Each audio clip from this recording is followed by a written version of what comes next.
Bonjour tout le monde, j'espère que vous allez bien. Je vous retrouve pour parler de cette pleine lune en poisson qui va intervenir cette nuit à 4h34. Donc, les mouvements lunaires permettent d'ouvrir les portes de l'inconscient, de l'âme et de retrouver sa véritable essence cachée.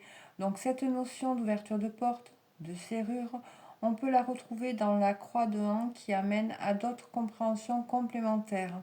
Donc les positions de la Lune dans un thème, lors de nouvelles lunes ou de pleine lune, permettent d'identifier les domaines inconscients qui sont concernés par cette ouverture et qui demandent à devenir conscients. Donc pleine lune en poisson. Pour cette pleine lune, l'influence familiale est importante et il peut nous être difficile de nous en affranchir. Nos parents ont pu nous imposer leur volonté en ce qui concerne notre destinée socio-professionnelle. Ces derniers ont pu ne pas s'entendre, voire se séparer. Cela a pu nous marquer et a pu causer un tiraillement entre ces deux polarités parentales, donc le soleil et la lune, en référence avec le soleil et la lune, si bien qu'il existe une scission en nous entre notre volonté, donc le soleil et nos désirs, nos besoins émotionnels, la lune, notre conscient, le soleil, et notre monde intérieur, la lune. Cela peut générer de l'insatisfaction et de la frustration du fait de la difficulté à harmoniser les deux parties de notre personnalité et de notre vie. Donc la pleine lune, donc, elle est en opposition avec le soleil et provoque une tension interne que l'on peut projeter à l'extérieur.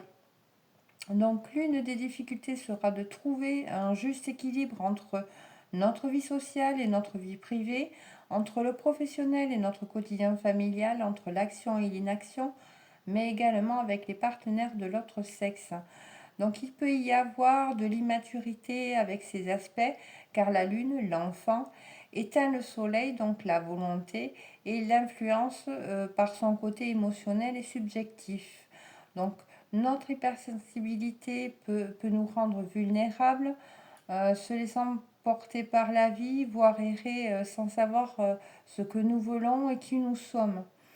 Nous sommes en quête de fusion, d'abord avec notre mère, donc on veut la sauver et prendre sur soi ses souffrances, puis avec nos partenaires, on peut avoir ce même schéma de reproduction, une fusion donc illusoire qui nous apportera déception et peine bien souvent. Donc nous pouvons nous sacrifier et nous oublier, voire nous victimiser avec un syndrome de sauveur.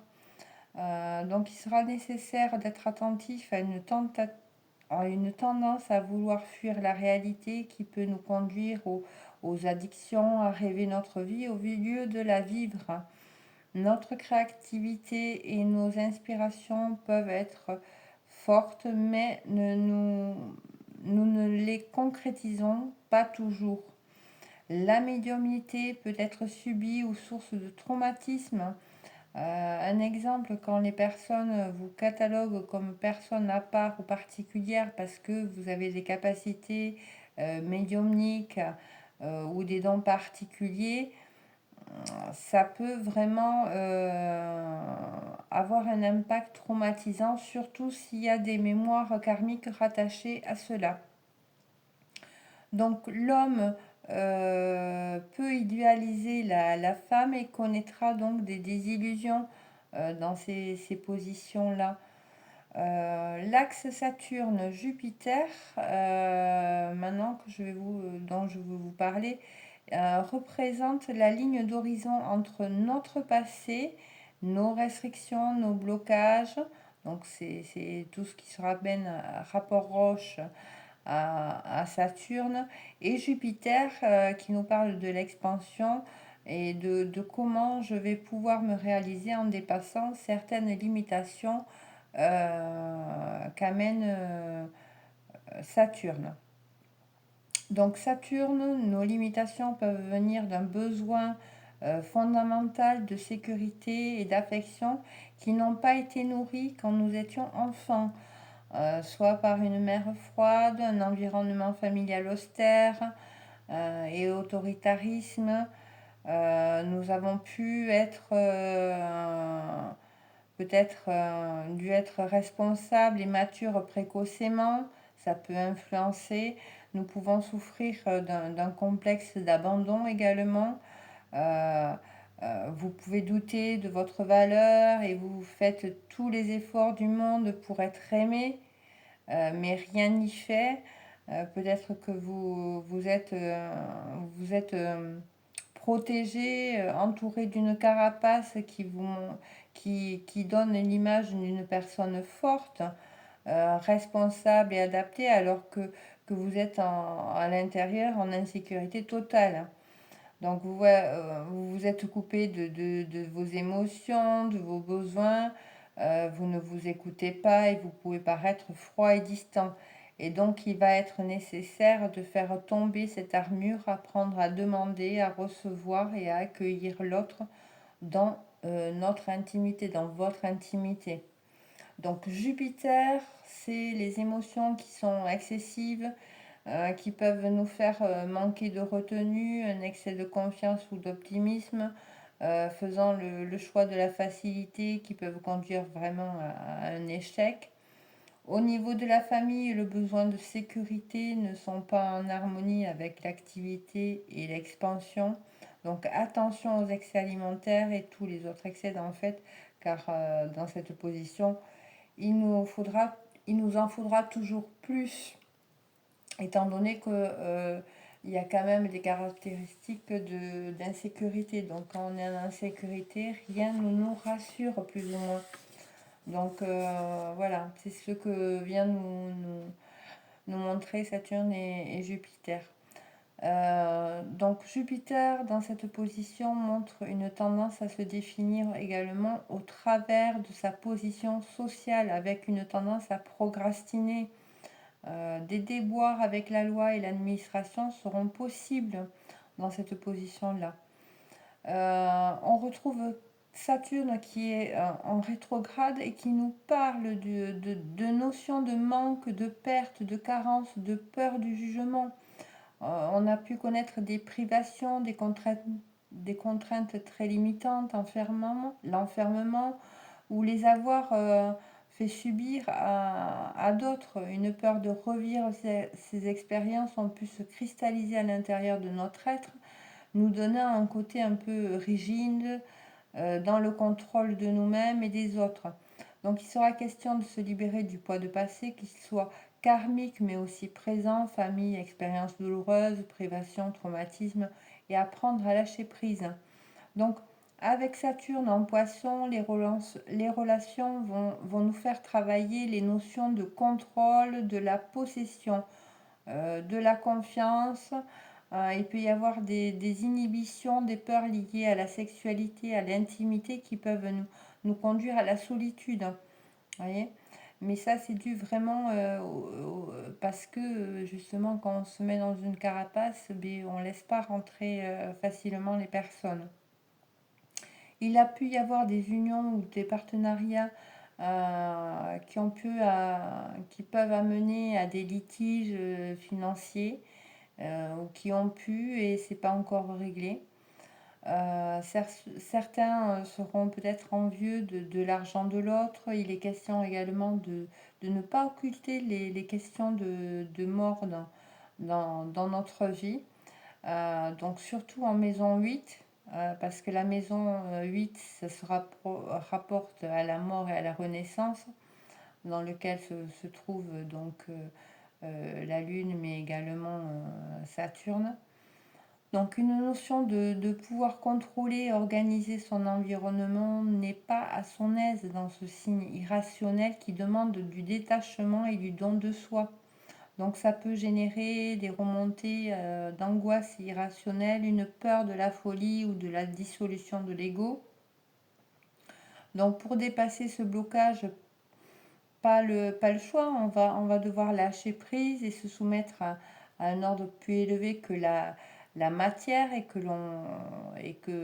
ce que l'on pense pouvoir maîtriser, oser la spiritualité, l'expression de sa sensibilité, le service envers la vie. C'est en vous exprimant et en partageant que vous aurez vraiment un sentiment de vous accomplir. Je continue avec le triangle d'incarnation, qui nous résume la transformation qui vont être impulsées par les placements des planètes, en amenant une information complémentaire. Donc il y a 3 planètes qui sont concernées par cette transformation. Donc d'une part, on va prendre la position du Soleil qui est en Vierge, en maison 2, qui, je vous le rappelle, est en opposition avec la Lune.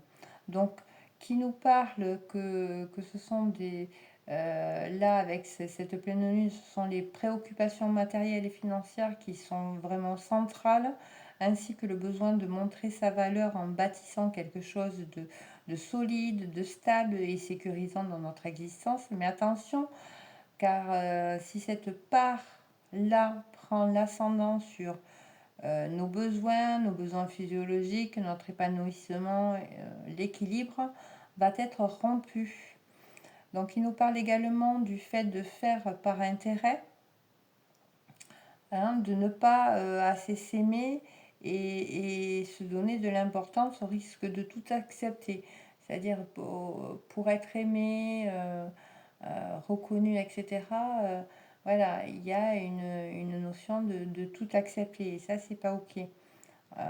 Parce qu'il y aura des retours, également. Donc,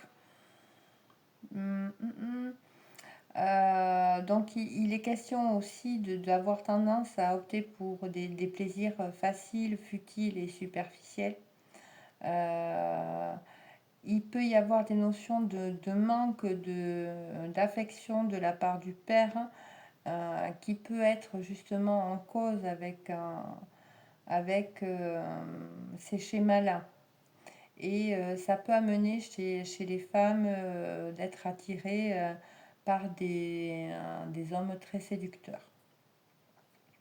On va voir aussi la position, donc la seconde planète, ou plutôt le nœud nord, qui nous informe sur de la direction à prendre. Donc le nœud nord en bélier, en maison 8, nous parle d'apprendre à nous affirmer, à décider, à agir pour nous-mêmes, en se rendant indépendant des autres et de leur jugement. Oser, pourquoi pas, l'entrepreneuriat, changer de voie si cela ne vous convient plus. Hein. C'est je fais ce que je veux comme je veux, là, avec ce nœud nord en bélier. Nous sommes vraiment venus travailler le détachement de la matière et la découverte de vérité sur la vie, sur nous-mêmes et sur les autres. Notre âme, elle est venue comprendre que le confort matériel et les possessions ne nous sont pas essentiels. Hein. Nous sommes revenus pour nous transformer, nous détacher par des remises en question permanentes. Ce sont des épreuves de détachement, de remise en question, de révolte et de conflit, qui nous renvoient à notre intérêt pour le pouvoir, l'argent, le confort, le sexe, les possessions en général. Et c'est ce que l'âme est venue justement dépasser. Le troisième passement, c'est la lune noire qui nous parle des blessures à dépasser, des blessures qui ont pu être acquises dans des vies antérieures. Donc là, il est question de blessures relationnelles, des relations, des unions qui ont été source de difficultés, de deuil dans d'autres vies et qui posent encore problème dans cette incarnation. Donc, c'est à aller voir. Elle nous parle aussi d'être exigeant dans nos relations. On peut être aussi dépendant de l'autre ou à l'inverse. Il peut y avoir une peur de se lier à l'autre et rejeter la relation. Donc, bien évidemment, le couple peut être karmique, c'est-à-dire qui se retrouve de vie en vie pour justement pouvoir dépasser ces mémoires souffrantes et se retrouver.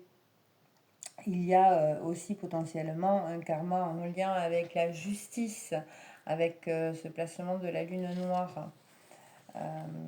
Donc c'est vraiment à voir au cas par cas, hein, parce que ça peut prendre diverses formes. On peut avoir peur donc de l'injustice ou des soucis avec la justice, qui peut en découler une peur de faire des choix et de se positionner, d'avoir peur justement d'être jugé, d'avoir des problèmes avec la justice, etc. Il y a aussi des notions d'avoir dans une autre vie abusé dans la matière des plaisirs, d'utiliser le pouvoir de l'argent, mais pas à bon escient. Si bien qu'il peut y avoir des peurs de posséder inconscientes ou de perdre, des peurs de bâtir et d'accepter la sécurité matérielle dans cette vie. Avec une insécurité, une peur de tout perdre en permanence. Euh, il y a une notion de jamais être rassuré ni complet. Il existe un questionnement interne sur notre valeur personnelle également. Suis-je capable? Euh, il y a aussi le rapport à la jouissance qui est ambivalente. Ai-je le droit de prendre du plaisir en possédant quelque chose, en consommant ou avec de l'argent? Ça peut donner lieu à des achats compulsifs, à de l'accumulation, ou alors des pensées sans compter pouvant aller à se retrouver sans rien ou en difficulté, du mal à s'offrir quoi que ce soit. Vous voyez, ça peut revêtir diverses formes suivant les mémoires que vous avez acquises. Hein. Ensuite, on va passer donc au triangle des énergies physiques et matérielles qui vont être un lien direct avec ce que l'on vit dans la matière. Donc, le triangle qui concerne les énergies physiques et matérielles sont regroupés en 3 planètes qui vont décrire les influences du moment. Donc, la première planète, c'est Vénus qui nous parle de ce qu'on aime. Elle est en balance, donc en maison 3. Et donc Vénus en balance en maison 3 se montre affable, sympathique dans la communication, avec des paroles agréables, à faire beaucoup de compromis pour trouver un équilibre, éviter tout accrochage, dispute ou tension. Vénus, dans cette position, est pleine d'affection dans les rapports à l'autre. Le couple, les relations sont fondamentales à notre équilibre, à notre bien-être dans cette position, au risque justement de tomber dans la dépendance et dans l'idéalisation. Attention car ça peut vraiment amener à faire beaucoup de concessions et s'apercevoir qu'il n'y avait aucun retour ou échange en retour. Hein. Et d'ailleurs, on va le voir parce que justement, là, dans ce triangle, on s'aperçoit bien que avec Mars en cancer en maison 11, donc Mars en cancer, donc il se montre très combatif dans cette opposition au service de la famille, des causes liées aux enfants, prendre soin aux autres, c'est super important. Mais attention car les émotions et notre subjectivité pourraient influencer nos actions et pourraient nous rendre passifs, pouvant aussi nourrir une rancune, une colère euh, refoulée ou tournée vers nous avant d'exploser. Et bien souvent, c'est un lien justement avec cette Vénus qui s'est pliée en quatre pour être conciliante, être à l'écoute des personnes que l'on aime, etc. Puis on se retrouve et on voit bien que il n'y a rien en retour, que ça va que dans un sens, et donc ça commence par de la frustration, et puis la colère monte, elle est refoulée, mais à un moment donné, il faut que ça sorte.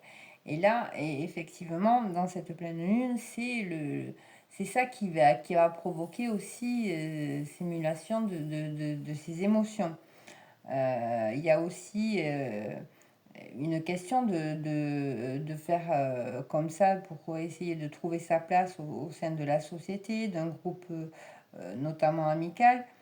Et ça peut amener justement des sources de conflits, voire d'agressivité, parce que quand il y en a qu'un qui fait des efforts ou une qui fait des efforts, à un moment donné, même s'il ravale sa pilule pendant un temps, à un moment donné, ça va exploser. C'est normal parce que c'est pas équilibré. Vous voyez? Donc après la troisième planète de ce trio, donc on a Mercure. Mercure, c'est je communique, il est en Vierge en maison 2. Donc Mercure dans cette position donne des communications empreintes de discipline, de logique, d'analyse, de rationalisme, de perfectionnisme, avec un sens critique redoutable et percutant, qui cache un besoin d'être sûr avant de s'exprimer et une peur de mal dire ou de mal faire qui pourrait impacter ses finances ou son bien-être matériel. Donc là, également, il y a une notion de contrôle, ne rien dire pour ne pas perdre quoi que ce soit. Donc, vous voyez, c'est quand même en lien avec ce qu'on peut vivre. Et là, il faudra faire attention de ne pas tout refouler, hein, de vraiment arriver à exprimer ce qui va pas et se donner de l'importance, hein, de revenir à sa priorité, et sa priorité, c'est soi-même. Hein. On passe au triangle de la transformation, donc il permet de voir les influences planétaires qui vont insuffler cette transformation, donc qui vont pousser cette transformation. Euh, donc ce triangle de transformation des énergies, c'est par le feu sacré. Il prend compte trois planètes. Et quand j'entends ce que j'entends par le feu sacré, c'est parce que c'est un processus qui va être vraiment interne. Hein. Ces énergies vont vraiment toucher notre intériorité.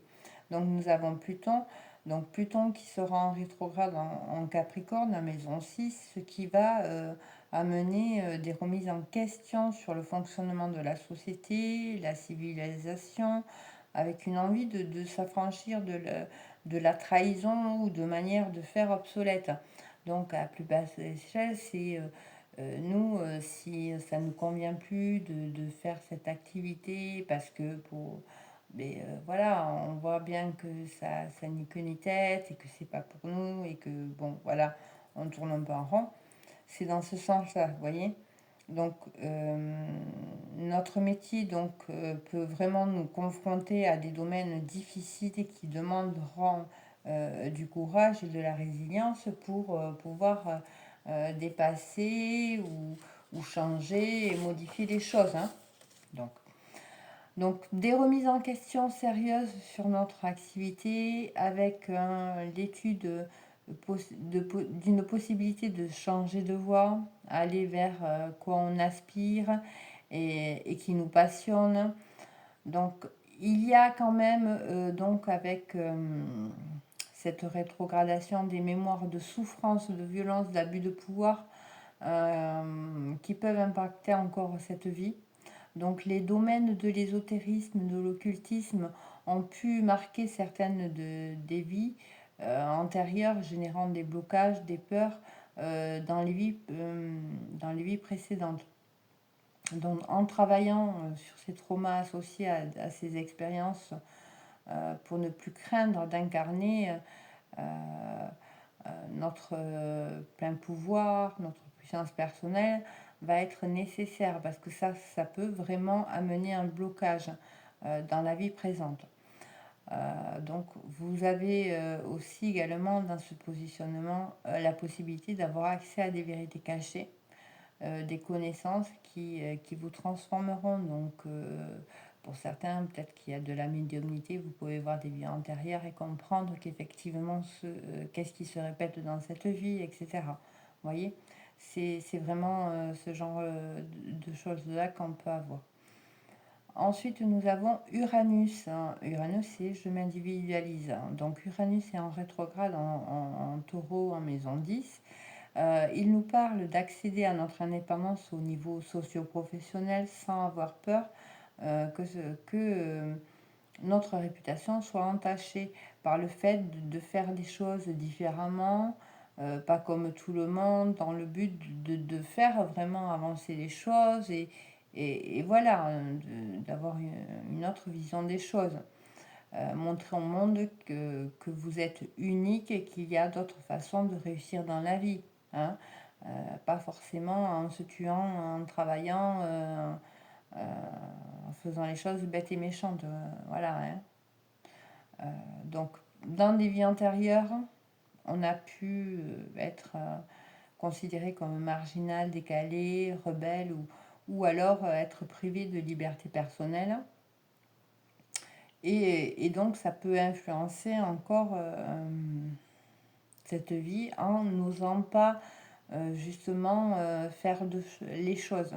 Voyez, donc, les fonctions d'Uranus pardon, est de faire ressortir l'individualité, l'indépendance, la liberté, la révolution que nous avons intériorisée et contrôlée, qui ne s'exprime pas ou très difficilement à l'extérieur au travers de nos actes et de nos positionnements. Donc là, cette énergie va nous pousser à sortir de ce qui a été refoulé, qui va faire que, je dirais, nous sommes tous uniques, hein, uniques et complémentaires.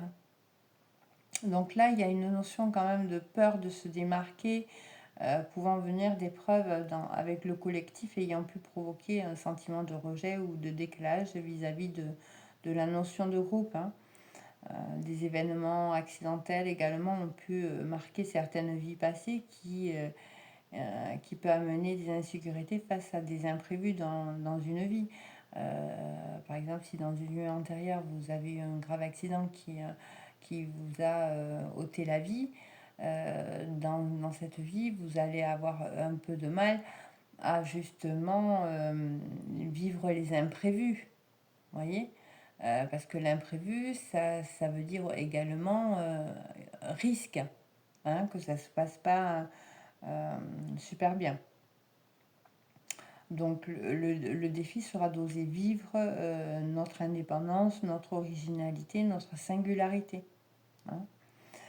Donc troisième planète de ce triangle, c'est Neptune. Et Neptune, c'est je me connecte. Donc Neptune est en poisson en maison 8. Donc il y a des notions de rechercher un sens à sa vie, mais également d'être dans le flou, de ne pas savoir où c'est qu'on va. Hein.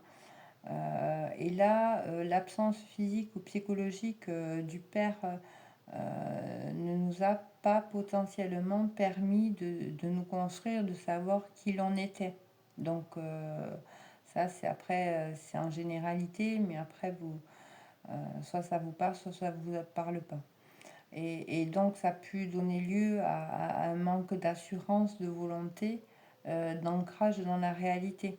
Voyez, et donner un côté sensible, influençable et vulnérable.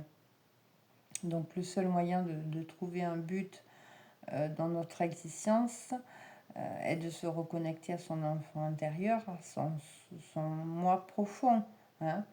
Mais attention de ne pas tomber dans des désillusions, hein, toujours dans l'équilibre. Et là, on nous demande vraiment également de dépoussiérer des millénaires de croyances et de pratiques spirituelles qui souvent ont reposé sur l'interprétation de certains hommes, certaines autorités comme l'Église, etc., afin d'exercer un pouvoir sur d'autres personnes, afin d'en contrôler un bon nombre. Hein. Donc il y a des choses quand même à changer, même au niveau de la spiritualité. Donc il sera également question d'héritage, d'argent venant de l'extérieur, d'emprunts, de dons pouvant être source de désillusion et d'envie. Hein. Il y a quand même aussi également une sexualité qui peut être ambiguë et floue. Une personne qui va de relation en relation avec une sexualité exacerbée, c'est que dessous, il y a des choses à comprendre. Donc attention quand même de rester dans la légalité sur les questions financières et à l'inverse de ne pas se faire avoir également. Attention au trop d'idéalisme, voire à du fanatisme également aussi avec ce positionnement. Donc Neptune rétrograde, donc ça nous raconte que dans une vie passée où nous avons pu être dans la spiritualité ou d'autres formes d'idéologie, où nous avons pu posséder des capacités spirituelles mais bioniques, guérisseurs, prêtres, chamans et gourous, et nous avons pu mal les utiliser ou alors vivre des expériences douloureuses en rapport avec celles-ci. Euh, si vous avez été une sorcière et brûlée sur le bûcher, forcément que ces mémoires souffrantes reviennent dans cette vie, voyez. L'eau a pu être importante ou problématique et en même temps, quoi. Elles peuvent être les deux. Donc il a pu y avoir des maladies aussi psychiques ou des enfermements, des vies de menteurs, d'illusionnistes. Bon, vous avez pu être noyé dans une vie précédente ou alors enfermé parce que vos dons n'étaient pas compris et donc on vous a pris pour un fou, pour une folle. Vous voyez, tout ça, ça a un lien. Et Neptune en rétrograde indique vraiment des destins de victimes. Donc il sera question de se réapproprier notre Neptune en se reconnectant à cette part de soi-même qui nous relie au collectif et à la spiritualité. Hein. Donc voilà, je sais que ça fait un peu long peut-être, mais je pense que c'est intéressant parce que ça peut parler à un bon nombre d'entre vous et ça peut vraiment donner des clés. Hein. Donc cette pleine lune va vraiment impacter notre compréhension des choses et jouer sur nos pensées et notamment sur donc un centre énergétique qui est le troisième œil, ainsi que sur la façon que nous aurons de nous épanouir, de créer, d'exprimer nos potentialités, notre art, nos capacités, hein, et qui seront vraiment reliés au plexus solaire également qui nous parle de voler de nos propres ailes, prendre notre envol et de voler vers ce que nous désirons au plus profond de nous. Et il sera en lien avec, et bien évidemment, avec notre enfant intérieur, avec notre créativité, nos désirs profonds, refoulés, étouffés, et qui se retrouvent au niveau du chakra sacré. Donc, et pour cela, il va falloir une prise de conscience de l'acceptation du comportement que nous avons pu avoir et le courage de le dépasser, voire de le transformer en sortant des pulsions égotiques qui font que notre mental inférieur manipule nos émotions. Dans le ciel, tu vas pas y arriver, tu vas te planter, etc. Et qui finalement emprisonne et englue notre âme dans des automatismes, des habitudes, des zones de confort qui ne sont pas du tout confortables en fait. Hein. Donc voilà. Après, donc, qu'est-ce que je pourrais rajouter, c'est que l'axe astrologique Poisson Vierge, donc on regarde toujours les oppositions, est considérée comme l'axe du sacrifice, de la souffrance, du karma, du service, mais aussi de la guérison et de l'évolution. Vous voyez, il n'y a pas que des mauvais côtés. Hein. C'est une sorte d'axe terrestre, symbole de l'incarnation finalement. Hein. Les poissons font vraiment référence à la notion de cycle, hein, le cycle d'incarnation, de résurrection, de réincarnation en quête de perfectionnement, notion de retour à la vie terrestre, autant de fois que nécessaire jusqu'à l'illumination. Et là, ça rappelle vraiment les cycles qu'on vit au cours des années. Donc on fait un cycle et on nettoie des mémoires, on essaye de libérer. Si on n'arrive pas à libérer, forcément, on va refaire un cycle pour justement nettoyer ce qui reste vraiment et qui nous impacte. Vous voyez. Donc les critères associés aux poissons sont vraiment des angoisses extrêmes, la souffrance, le sens tragique qui est empli de mysticisme, la dramatisation, l'illusion, la trahison, la sublimation. Donc c'est le sacrifice de l'homme divin qui s'incarne dans la chair et dans la limite terrestre, hein, vraiment le poisson. Donc le poisson, c'est un magnifique symbole de l'effort violent de l'homme malgré ses perversions pour détruire la barrière qui le sépare du divin et de se libérer des contraintes très terrestres. Vous voyez, donc les poissons rapprochent de deux mondes en apparence opposés, hein, l'humain et le divin, pour créer l'homme, l'être spiritualisé. Le signe fait vraiment ressortir le sens du sacrificiel, de l'individu qui est capable de s'aliéner pour découvrir le divin en lui. Hein. Donc en opposition avec la Vierge, le signe il rompt les inhibitions et les refoulements qu'a tendance à faire la Vierge. Hein.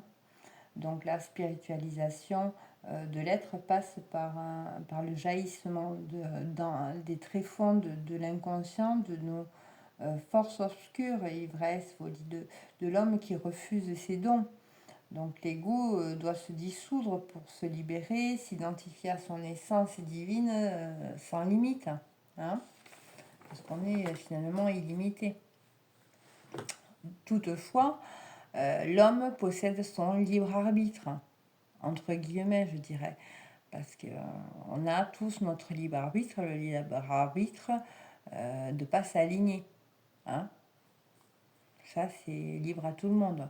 Donc les poissons crucifiés dans leur tendance opposée peuvent choisir de s'enfoncer dans le matériel, dans une tendance involutive, ou de se spiritualiser au bénéfice de leurs évolutions. Et ça, c'est libre à chacun, effectivement. On est libre de ne pas s'aligner ou de s'aligner. Voilà. Donc les termes associés aux poissons sont la renaissance, donc c'est vraiment renaître à soi, et la connaissance, donc connaître, comprendre. Hein, voyez, connais-toi par toi-même, c'est un peu ça. Voyez aussi, cette pleine lune, elle arrive au niveau des moments où c'est qu'on vendange. Donc, il y a un lien également avec la vigne. C'est un symbole universel de la connaissance du bon et du mal, du bien et du mal, pardon, la vigne. Le vin se fabrique à partir de la terre, donc la grappe, et de l'air, la fermentation. Donc, on peut y voir, il unit donc l'âme et l'esprit, la passion et la sagesse. Et ça fait référence donc à certains mythes, le mythe de Dionysos et de Déméter, vous pourrez aller voir, mais également au mythe d'Osiris et d'Isis, qui sont reliés, eux, plus ou moins à l'agriculture, au blé, à l'orge, d'où la pleine lune des moissons. Et là, la moisson, c'est rempli d'humilité et de savoir qu'on récolte ce qu'on sème. Hein. Il y a cette notion-là dans la moisson. Hein. Donc le principe fondamental des poissons est que n'importe quel homme peut devenir Dieu, c'est-à-dire trouver la part divine en lui, sa lumière vraiment intérieure. Voilà. Donc voilà. Donc en tout cas, j'espère que cette vidéo aura pu vous amener des clés pour passer ce cap, je dirais, de pleine lune. et vous permettre d'amener une certaine libération des prises de conscience, parce que de toute façon, les libérations sont en partie faites de 50% de prise de conscience. Donc imaginez-vous que du moment où c'est que vous prenez conscience des choses, vous libérez à 50%, c'est déjà quand même pas mal, je trouve. Donc, eh bien, en tout cas, je vous le souhaite, hein, que vous puissiez trouver des clés dans cette vidéo. N'hésitez pas à me dire, partager en commentaire, ça me fera plaisir si ce que je vous ai partagé vous a parlé, a résonné en vous. N'hésitez pas à liker, à vous abonner, à mettre à droite la petite cloche pour être prévenu des nouvelles sorties des vidéos également. Et voilà. Donc je vous remercie pour votre écoute. Je vous embrasse très fort. Bonne pleine lune alors à vous tous et à bientôt. Bisous.